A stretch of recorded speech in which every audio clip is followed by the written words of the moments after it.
नमस्कार शेतकरी मित्रांनो, आज आहे गुरुवार दिनांक 9 जुलै 2026। मित्रांनो, आज राज्यामध्ये कोणकोणत्या जिल्ह्यामध्ये पावसाचा जोर वाढणार आहे किंवा कोणत्या ठिकाणी पावसाचा जोर कमी होणार आहे याचा सविस्तर अंदाज आपण या व्हिडिओच्या माध्यमातून घेणार आहोत। व्हिडिओ शेवटपर्यंत पहा मित्रांनो। तत्पूर्वी तुम्हाला विनंती, तुम्ही आपले व्हिडिओ पाहताय परंतु आपल्या चॅनलला सबस्क्राइब करत नाही, त्यामुळे आत्ताच आपल्या चॅनलला सबस्क्राइब करून घ्या। व्हिडिओला लाईक देखील नक्की करा। तुम्ही हा व्हिडिओ कोणत्या ठिकाणावरून पाहताय किंवा तुमच्या भागामध्ये पाऊस झालाय की नाही ते आपल्या कमेंट बॉक्समध्ये नक्की कळवा। तर मित्रांनो, आज आहे 9 जुलै 2026। आज या ठिकाणी सांगली, सातारा, कोल्हापूर, सोलापूर, पुणे, नाशिक, तसेच या ठिकाणी रत्नागिरी, रायगड, सिंधुदुर्ग, मुंबई, कल्याण, डोंबिवली, ठाणे, पालघर या भागामध्ये, या जिल्ह्यांमध्ये आपल्याला मुसळधार स्वरूपाचा पाऊस आज देखील पाहायला मिळतोय। परंतु या ठिकाणी पुणे जिल्ह्यामध्ये, ग्रामीण भागामध्ये, या ठिकाणी दौंड असेल, इंदापूर या भागामध्ये आपल्याला पावसाचा जोर कमी झालेला पाहायला मिळतोय व घाटमाथ्यावरतीच आपल्याला मुसळधार स्वरूपाचा पाऊस आज देखील पाहायला मिळत आहे।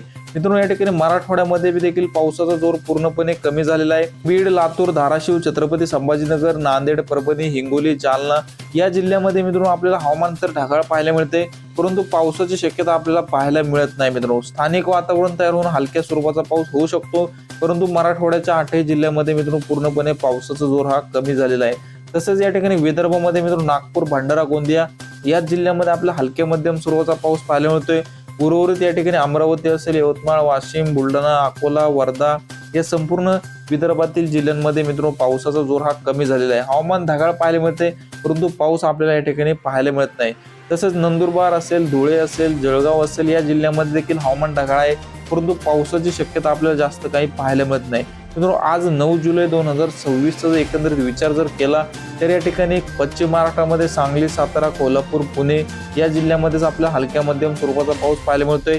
रत्नागिरी, रायगड, सिंधुदुर्ग तसेच मुंबई, कल्याण, डोंबिवली, ठाणे, पालघर या कोकणपट्टीच्या भागामध्ये, या समुद्र किनारपट्टीच्या भागामध्येच आपल्याला मध्यम ते हलक्या स्वरूपाचा पाऊस पाहायला मिळतोय। परंतु मराठवाड्यामध्ये, विदर्भामध्ये, मध्य महाराष्ट्रामध्ये, उत्तर महाराष्ट्रामध्ये पाऊस आपल्याला पाहायला मिळत नाही। मित्रांनो, हवामान ढगाळ आहे, परंतु पावसाची शक्यता ही पूर्णपणे कमी झालेली आहे। हवामानामध्ये मित्रांनो अचानक बदल होत असतो, तर आपण आपल्या डिजिटल शेतकरी युट्यूब चॅनलवरती पावसाचे नवनवीन व ताजे अपडेट घेऊन येत असतो, त्यामुळे तुम्ही आपल्या चॅनलला सबस्क्राईब करून घ्या, व्हिडिओला लाईक नक्की करा मित्रांनो। धन्यवाद।